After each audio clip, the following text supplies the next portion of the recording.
Welcome to Inspiration Mariage Épanoui. Bonjour mes édines, j'espère que vous allez tous bien. Vous avez dû constater que j'ai changé le nom de ma chaîne. J'ai mis Inspiration Mariage Épanoui et je l'ai fait pourquoi? Parce que je voulais avoir le même nom que sur Instagram. Vous savez, quand on vient de commencer quelque chose, la première inspiration qui vient, c'est elle qu'on prend.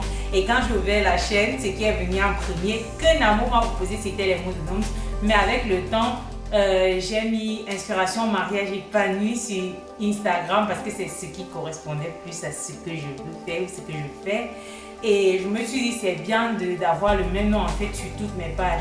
C'est donc pour ça que j'ai modifié le nom. Mais sinon, j'ai laissé les mots de nom en description. Donc voilà, pour ceux qui regardent les vidéos pour la première fois, sachez que vous êtes les bienvenus ici sur ma chaîne. Activez la cloche de notification, abonnez-vous directement et commencez à partager les vidéos. Quand vous regardez une vidéo qui vous plaît, partagez. Et même quand vous regardez que vous n'êtes pas forcément d'accord avec ce que je dis, on n'aura pas toujours le même point de vue et c'est normal. Mais sachez que si vous partagez, il y a d'autres personnes qui peuvent être intéressées. La vidéo peut aider d'autres personnes. Du coup, quand vous finissez de regarder une vidéo, n'oubliez pas de partager. Activez la cloche de notification pour ceux même qui sont abonnés depuis et qui ne l'ont pas fait. N'oubliez pas d'activer la cloche de notification.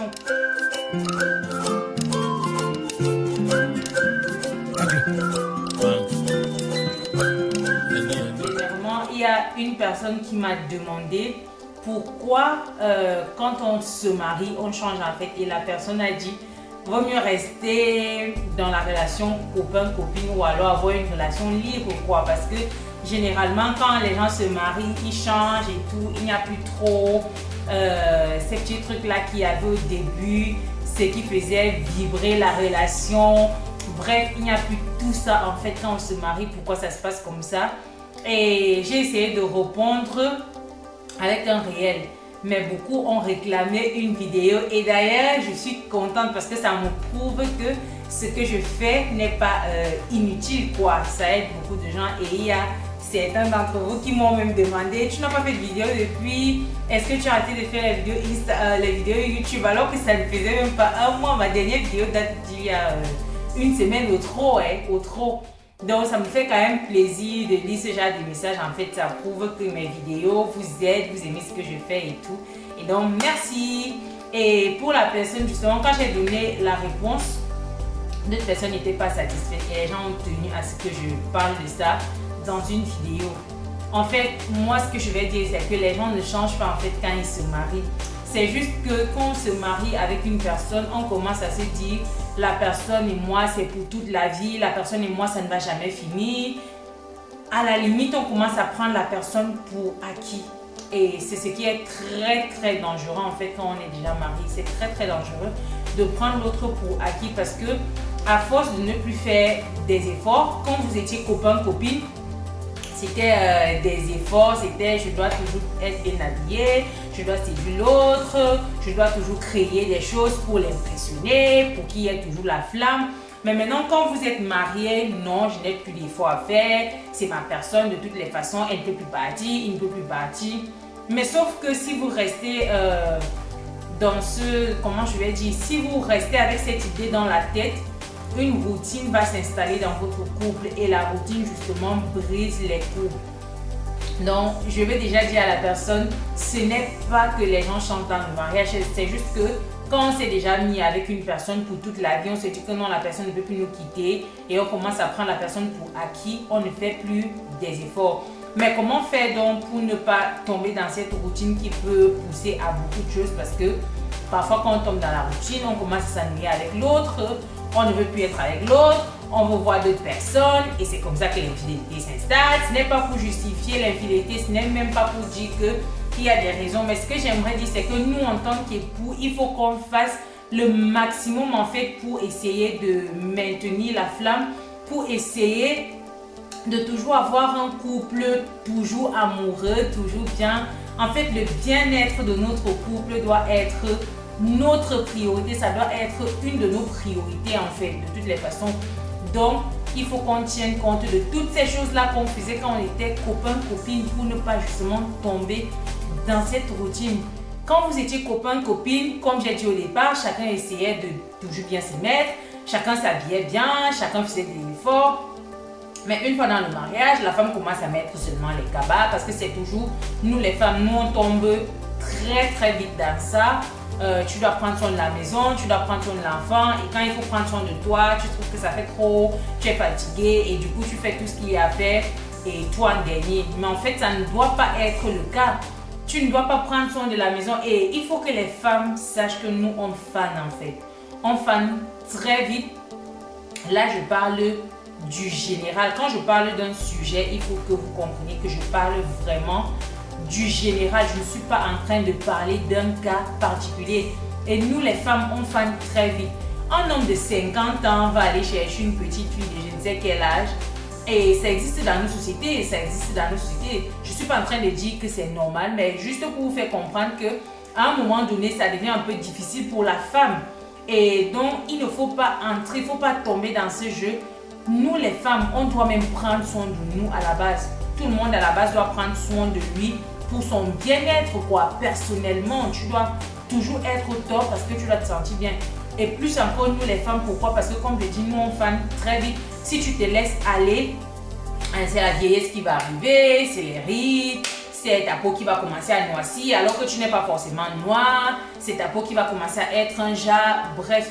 Et quand on est fatigué mentalement, ça se ressent même sur notre peau en fait. Donc, il faut prendre soin de nous. Quand vous étiez copain, copine, tu le faisais, tu vas me dire non, tu n'avais pas de charge et tout, tu n'avais que ça à faire, du coup tu avais tout ton temps pour prendre soin de toi. Mais rappelle-toi que c'est cette beauté-là, c'est ton habillement qui l'a attiré parce qu'il faut qu'on se dise les vérités. Quand un homme vient devant toi, quand un homme vient la première fois pour t'aborder, il ne vient pas pour te dire ma chérie, comme tu vois là, moi je veux t'épouser, comme tu vois là demain, si tu es d'accord, pas je t'épouse et tout.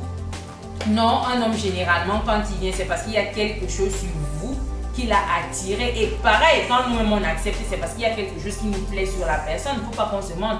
Les sentiments là, ça ne vient pas le premier jour. Du coup, l'homme de truie, peut-être c'est ton habillement qui lui a plu. Peut-être c'est parce que tu étais toujours propre, tu étais toujours bien maquillée là et tout.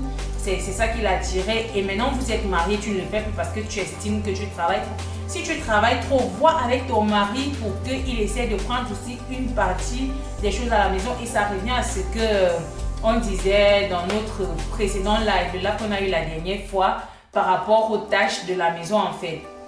L'homme doit pouvoir aider sa femme parce qu'à force d'être fatigué, ça a de l'impact sur votre couple, ça a de l'impact sur votre vie et tout. Et ce n'est pas normal qu'une femme soit épuisée au point où elle ne peut plus prendre soin d'elle. D'où la nécessité de demander à ton mari de t'aider dans les tâches de la maison, de t'aider dans ce que tu fais parce que toi à la base tu as déjà un travail aussi. Vous partez travailler tous les deux, mais si c'est toi celle qui doit encore tout faire à la maison et prendre soin de toi, je suis d'accord que ça devient difficile. Et donc pour ne pas en arriver là, il faut demander à ton mari de t'aider parce que prendre soin de toi est nécessaire. Prendre soin de toi doit aussi être dans tes priorités en fait. C'est peut-être ça qui l'a attiré comme je suis en train de dire. Et si tu ne prends plus soin de toi, si tu commences à te négliger, c'est clair que l'homme de truie va se dire « Ah, donc elle m'a déjà pris pour acquis. Elle ne veut plus me séduire, elle ne veut plus faire des efforts, elle ne met plus des talons et tout. » Donc il faut arrêter. Rappelle-toi que c'est ça qui l'a attiré. Le deuxième point, c'est que quand on est marié, on ne fait plus trop d'efforts dans le sens où on se fait des petites attentions, petits cadeaux. Quand on était copain, copine, chaque jour, quand tu partais voir ta personne, tu rentres à la maison, tu as ramené un petit chocolat, tu rentres, tu as ramené un petit ci, un petit ça. Mais maintenant, quand vous êtes mariés, plus personne n'offre rien à l'autre. On se fait des cadeaux juste le jour de la Saint-Valentin, juste pour les anniversaires et tout. Mais non, ça ne devrait pas être comme ça. Ça ne devrait pas être comme ça. On doit se faire des petits cadeaux même quand il n'y a rien en fait, chérie. Je suis rentrée, j'ai vu en rentrant sur mon chemin, j'ai vu un chapeau qui m'a bien plu et je sais que tu aimes bien mettre les chapeaux. C'est pour ça que j'ai acheté. Donc prends le chapeau. Chérie, j'ai vu cette rose sur ma route quand je rentrais et tout. Ne venez pas me raconter que c'est les choses des blancs. Si au départ il y avait ça, pourquoi il n'y a plus ça dans le mariage en fait? Ne venez pas me raconter que c'est les choses des autres.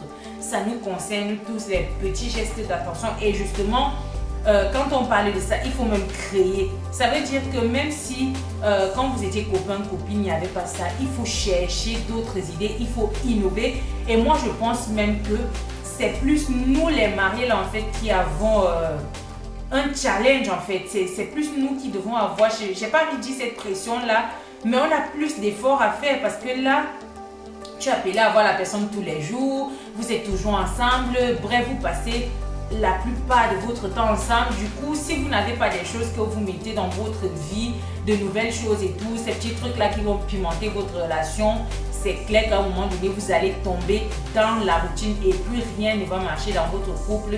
Et après, on commence à dire que c'est le mariage qui n'est pas bien et tout, alors que c'est vous qui n'avez pas fait attention. En fait, il faut séduire l'autre. Au départ, tu mettais le parfum quand tu partais la voir, quand tu l'invitais au restaurant, tu mettais un petit parfum là et c'est cette odeur là qu'elle aimait. Mais comment se fait-il qu'aujourd'hui, quand vous êtes mariés, tu ne mets plus de parfum en fait? Parce que tu l'as pris pour acquis. Non, personne n'est un acquis. Il faut arrêter de croire que les gens sont acquis. Et nous les femmes, je ne suis pas en train d'encourager cette habitude. La femme, quand elle va parler, elle va te dire non chérie, il faut essayer de faire comme ci, il faut faire comme ça. À un moment donné, elle va arrêter de parler. Toi, tu vas te dire qu'elle est passée à autre chose. Quand la femme ne parle plus, il faut bien réfléchir. C'est qu'elle est en train de préparer un coup terrible, quoi. Je n'encourage pas ça. Mais c'est ça, en fait, quand il faut déjà trop parler. Du coup, il faut faire les efforts. Si tu mettais le parfum, comme vous étiez copain, copine, mets le parfum. Même si vous ne sortez pas, pourquoi attendre une sortie pour pouvoir mettre le parfum, pour pouvoir mettre ce magnifique polo que tu as dans ta penderie et tout, pour pouvoir mettre cette belle babouche en fait. Bref, mets les choses même quand vous êtes à la maison. Toi la femme, quand ton homme rentre le soir, il faut qu'il sente que oui, il t'a manqué, oui, tu avais besoin qu'il rentre. Prépare le terrain. Pardon. Prépare le terrain. Si tu portes une petite robe, il faut que quand tu passes devant lui là et qu'il regarde le derrière, qu'il voit ce qu'il voyait souvent d'habitude là et que son cœur fasse encore la fille, si elle ne veut rien lâcher, excusez-moi, la fille, si elle ne veut rien lâcher, elle est vraiment là et tout. Donc, il faut séduire ton homme. Fais des petites choses. Quand il rentre le soir, n'hésite pas à aller l'accueillir à la porte, à faire des bisous, bref, des petits câlins et tout ce qui va avec. Il faut séduire. C'est une autre habitude qu'on abandonne facilement quand on est marié, c'est de ne plus faire des petites sorties, de ne plus avoir des moments romantiques, quoi. C'est important, ces moments romantiques. C'est très très important d'avoir des moments tous les deux. J'ai parlé de ça sur Instagram quand je disais premièrement que vous devez avoir des moments, par exemple, où vous mettez le téléphone de côté. Moi, je vais peut-être partager avec vous ce que nous on fait. C'est qu'on prend un jour en fait de la semaine où on ne parle que de nous en fait. On met nos téléphones de côté et arrêtez de dire que si je mets mon téléphone de côté, les gens peuvent m'appeler et tout. Les gens là n'attendaient pas forcément que toi tu mettes ton téléphone de côté pour commencer à t'appeler et puis c'est pas au moment où toi tu décides de prendre du temps avec ton homme que les gens vont forcément t'appeler pour t'annoncer des nouvelles, je sais trop quoi. Et un jour, ça ne tue pas. Et quand je dis un jour, c'est que toute la journée, ton téléphone est resté allumé. Donc, c'est le soir, là, quand il rentre, que vous décidez de mettre vos téléphones de côté et d'avoir ce moment à deux. C'est important d'avoir des moments comme ça où vous vous rappelez de cette période où il te draguait, où vous vous rappelez de cette période où il y avait ci, ça qui vous a plu et tout. Bref, c'est important d'avoir des moments romantiques où vous ne parlez que amour. C'est très très important, où il n'y a que des câlins, des baisers, bref, tout ce qui est bien là, romantique là et tout, petite danse, bref. Vous savez tout ce qu'on peut faire pour pouvoir rester dans le contexte romantique. Donc c'est très très important. N'hésitez pas à recommencer à avoir ces moments. Et j'ai posté sur Instagram quand j'ai fait le réel que les couples qui ont déjà des enfants généralement tombent très vite dans ce piège. Et je l'ai dit pourquoi, parce que nous, quand Boubou est né, franchement, ça nous a, comme on dit souvent chez nous, là, ça nous a raté un peu comme ça. Parce que quand l'enfant vient, il occupe tellement d'espace. Vous ne pensez qu'à lui, vous voulez tout faire avec lui, vous ne pensez plus à vous, mais il faut faire très attention. Les enfants ne doivent pas prendre l'espace au point où vous n'avez plus vos moments. C'est très important de vous retrouver tous les deux, sans les enfants, sans personne en fait, juste vous deux. C'est très important ces moments. Donc voilà, et je pense que quand vous étiez copain-copine, c'était même la plupart de vos moments, non? Être tous les deux, à part les moments où vous trouvez peut-être avec les amis et la famille et tout ce qui va avec, mais les moments que vous avez le plus passé ensemble, c'était juste vous deux. Donc c'est important, reprenez cette habitude-là pour ne pas tomber dans cette routine. Franchement les amis, la routine n'est pas bien. Quand vous tombez dans la routine, vous vous ennuyez facilement et comme je dis, vous laissez la porte ouverte à tout en fait, parce que si je sais déjà que quand mon mari va rentrer, on va manger, on va regarder la télé et puis on va aller se coucher et le lendemain la journée recommence, chacun fait sa journée, on rate le soir, on mange, on s'occupe de l'enfant et on dort. À un moment donné, je commence à m'ennuyer. Et le plus important, n'hésitez pas à en parler parce que comme on dit, ce n'est pas le rôle d'une seule personne dans un mariage de dire viens on fait comme ça, pourquoi on ne fait pas ci, pourquoi. C'est le bien-être du couple concerne les deux époux. Donc s'il y a un d'entre vous qui a constaté effectivement que cette routine est en train de s'installer, que la personne se ressaisisse et qu'elle dise à l'autre, est-ce que tu ne constates pas qu'il y a telle chose qu'on faisait qu'on ne fait plus? Est-ce que tu ne penses pas qu'on devrait peut-être ajouter telle chose pour qu'il n'y ait pas de routine? Est-ce que tu ne constates pas qu'on devait peut-être créer telle chose? Bref, créer des choses, innover et n'hésitez pas à en parler. La communication, c'est la base. La communication, c'est la base, je le répète. N'acceptez pas que la routine s'installe dans votre couple. N'hésitez pas à programmer un film à regarder. Pourquoi pas? N'hésitez pas à programmer même des jeux. Pourquoi pas? Est-ce que, je sais pas, même nos parents là font encore des choses, des jeunes que moi je vois là et tout. Pourquoi pas nous en fait les jeunes? Donc n'hésitez pas à faire ce genre de choses et tout pour pouvoir mettre du nouveau dans votre couple. Donc voilà ce que je voulais partager avec vous dans cette vidéo. La vidéo n'est pas très longue parce que effectivement j'avais déjà fait un réel sur Instagram. Allez vous abonner sur mon compte Instagram. N'oubliez pas d'activer la cloche de notification et surtout partagez les vidéos. Likez. Voilà ce que je voulais vous dire concernant la routine. Évitez la routine. Faites tout pour que la routine ne s'installe pas dans votre couple parce que la routine c'est laisser la porte ouverte à beaucoup de choses qui ne sont pas bien pour votre couple. Je vous dis à bientôt. Au revoir. Bisous.